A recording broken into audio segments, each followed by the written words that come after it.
Yeah. If we all watch the same film, we're all going to remember something different about the film, even though we watched the same film. Yes. And that's the danger in education. Mm.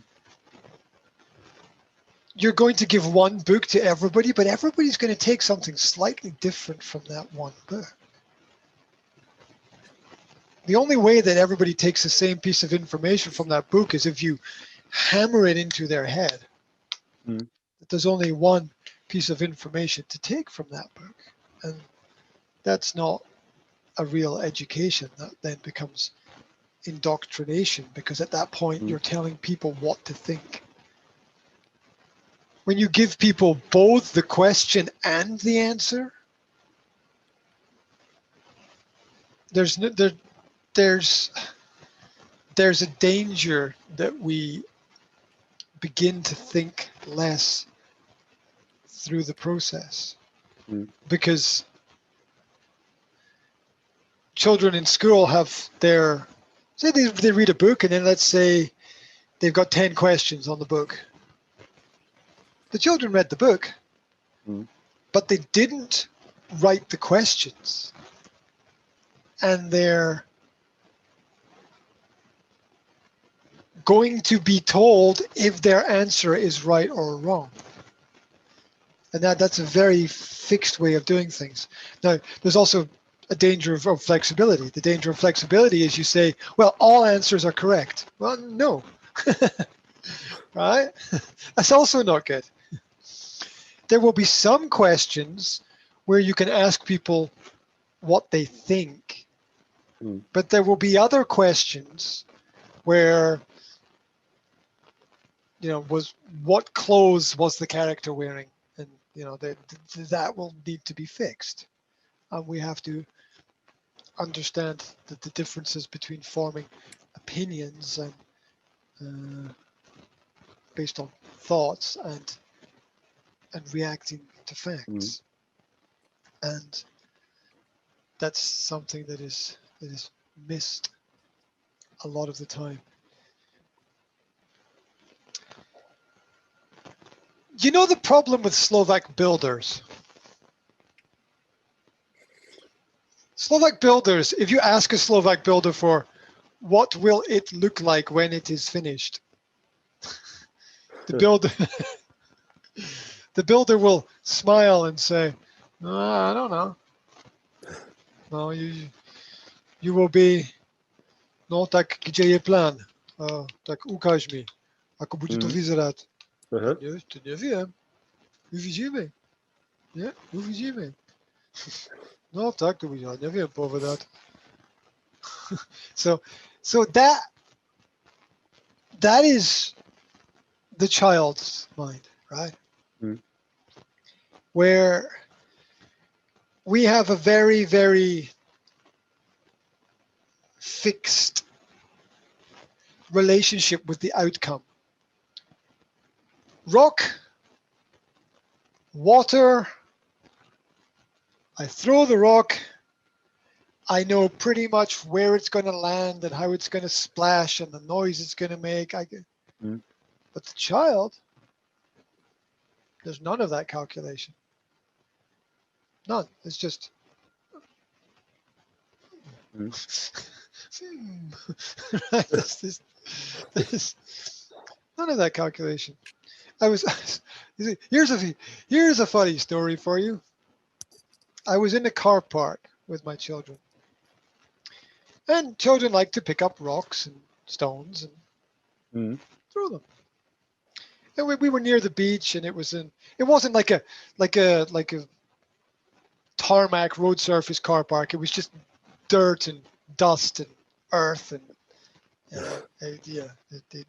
that was the car park. And my youngest daughter picked up some rocks and threw them. And she was just she's just like, rocks. Oh, I wonder who. Right? And of course the rocks, or one of them, hit a car.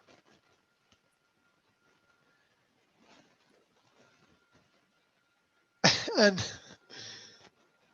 my response was, Jazz, we don't throw rocks in car parks because one of the rocks might hit a car.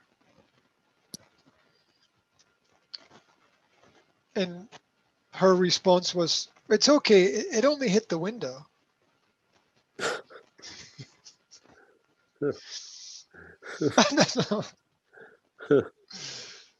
All right. All right, yeah. Yeah, but Jazz, the window's part of the car.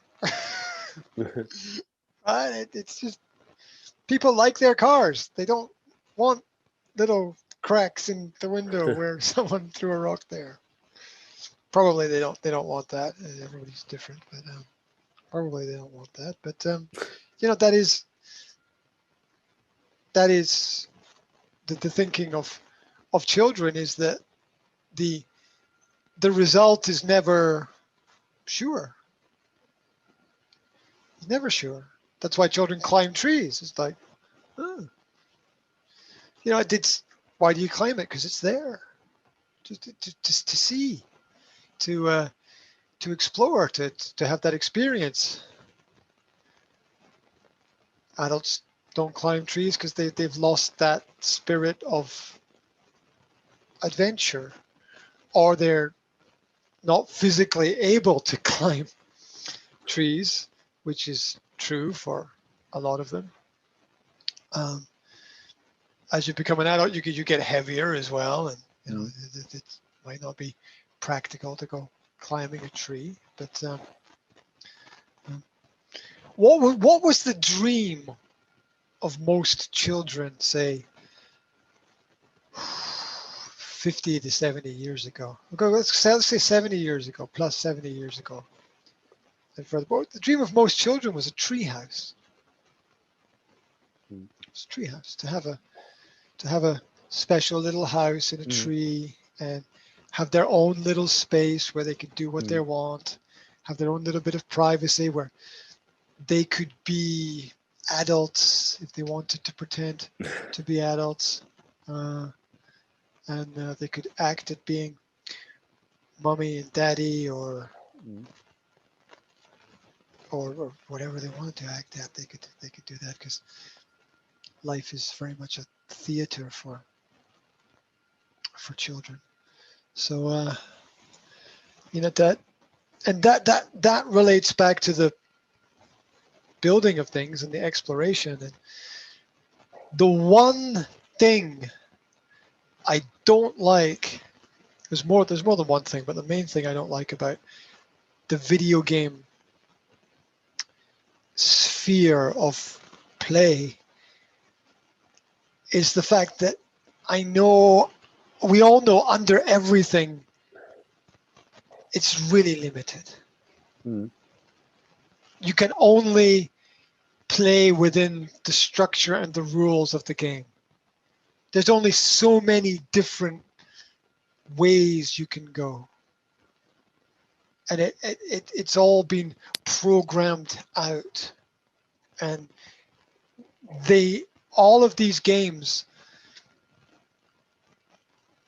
most of them, it's changing now a little bit, but most of them,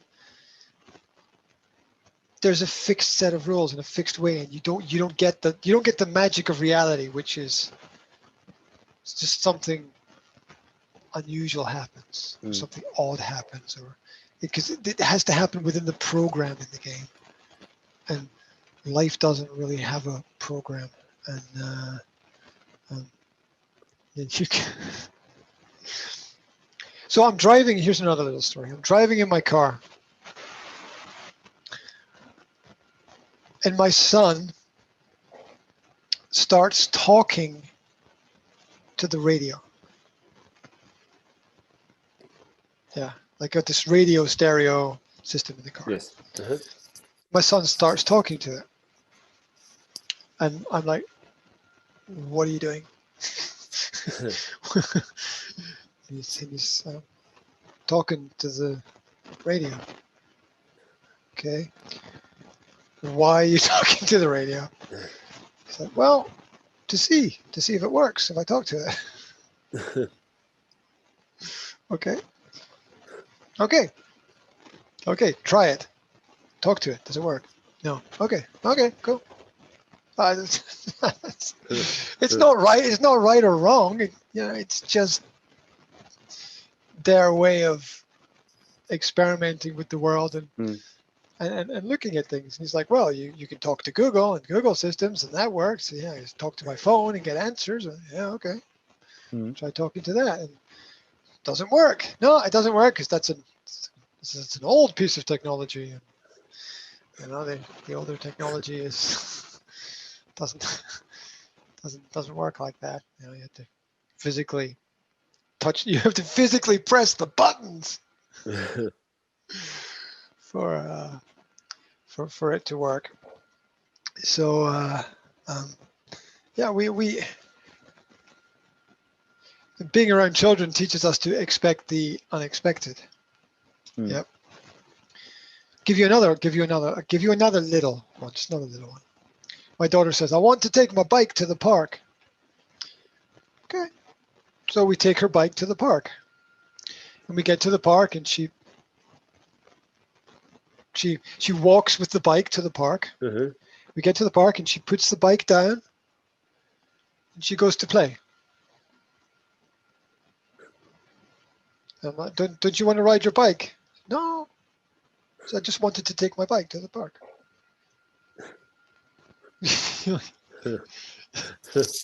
Right?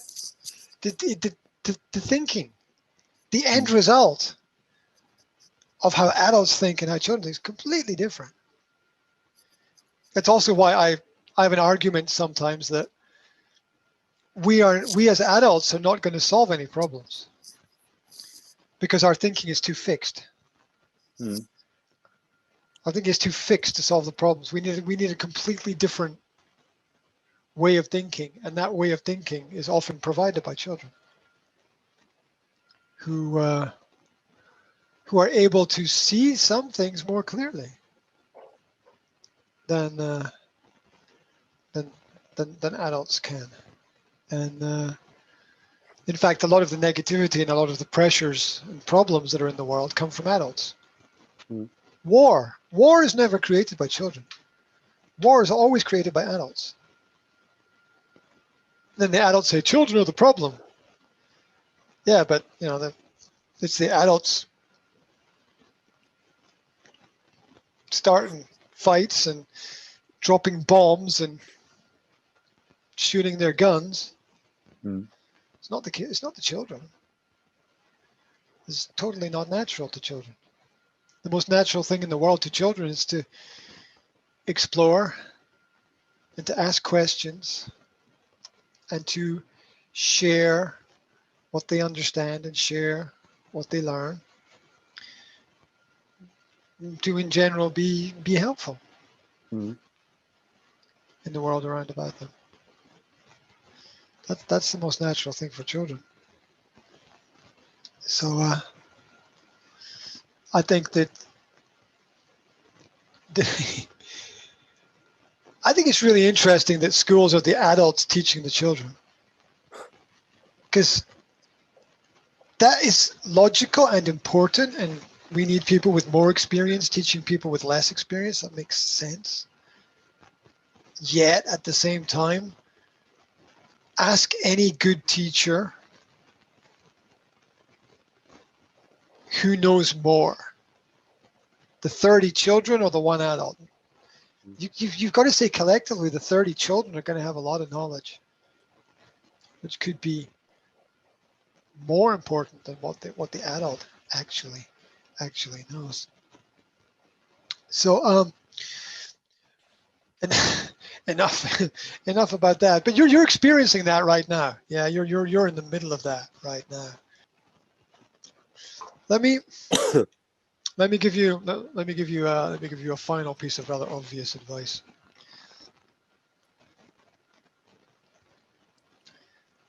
Never tell children that it's bad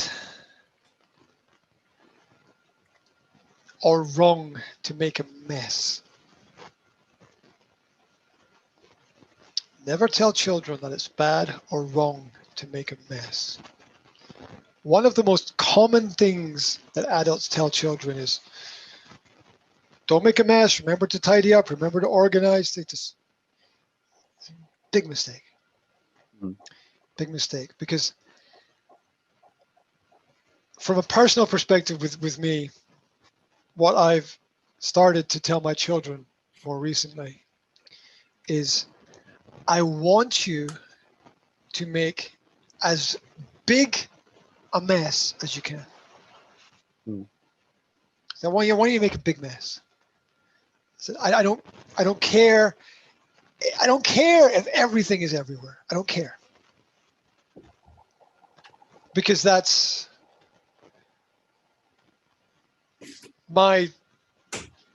sort of my job and my world and my responsibility as an adult to do the organization and to do the tidying up. And children learn from what they see.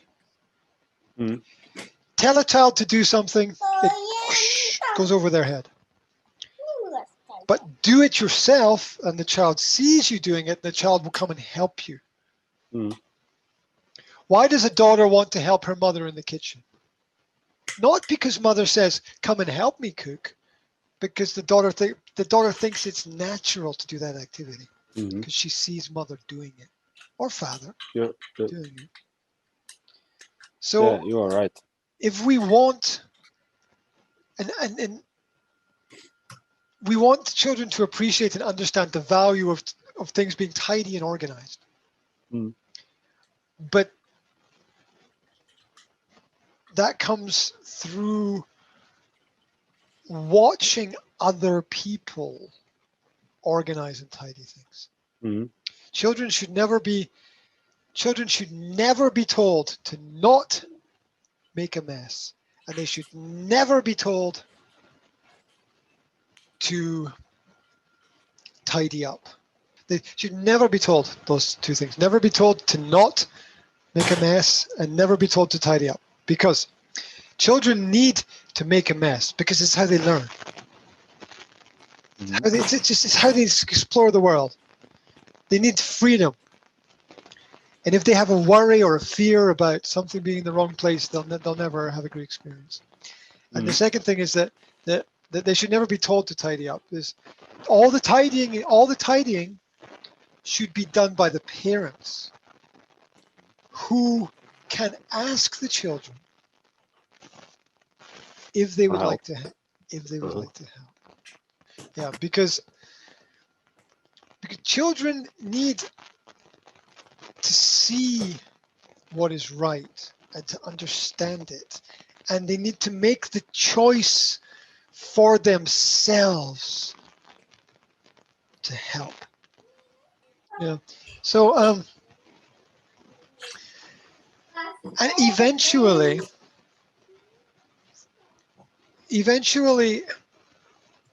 it will click in the mind of the child that the right thing to do is to do what the adults around them are doing, which is helping and tidying up.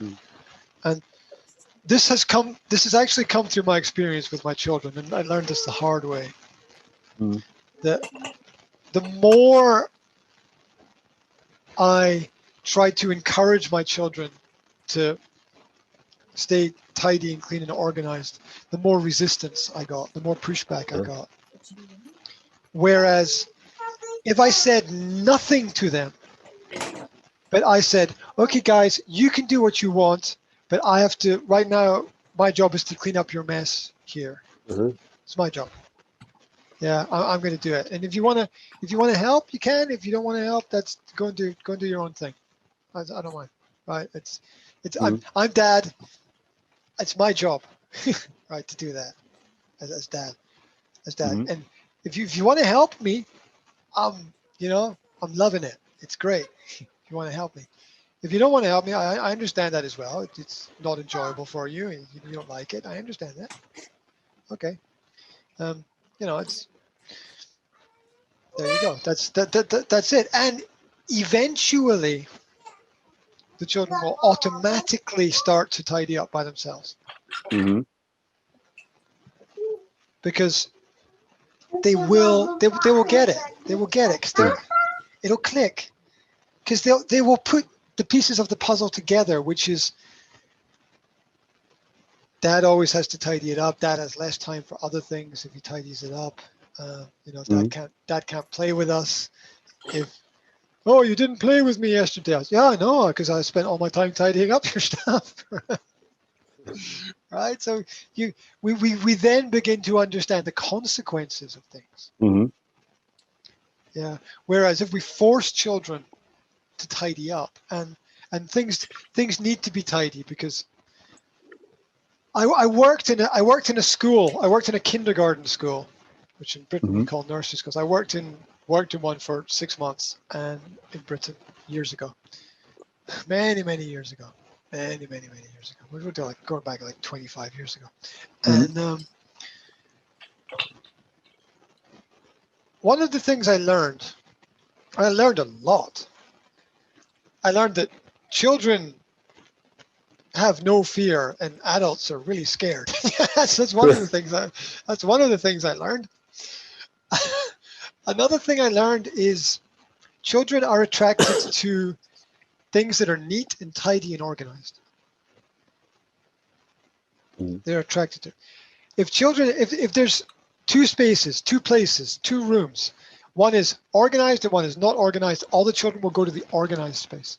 They'll all go to the organized space. None of them will go to the disorganized space. And I don't really know why that is. I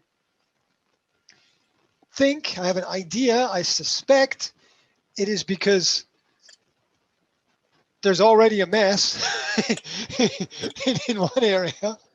And no additional space for yeah, mess. no additional space for more mess. And in the other in the other area, there's a lovely big space for a nice big mess that they can make. Yeah, and that they can make a fresh mess, and the fresh mess is extremely important for them, and if you see the way that toy shops are designed and organized, it's very much organized in that way in terms of everything neat and tidy, because the children are really attracted to that. And as long as things are neat and tidy, they will be interesting for children. But it's crazy, because you think, oh, children make a mess, so they like mess. It doesn't actually work like that. They actually like the order of things, so that they can then make a mess. They don't like to go into a mess. They don't like to go into other people's messes. They like to make their own mess. It's very personal for them, and do their own thing. Like if you've ever seen children building Lego together, they get really personal over it. Don't touch my house.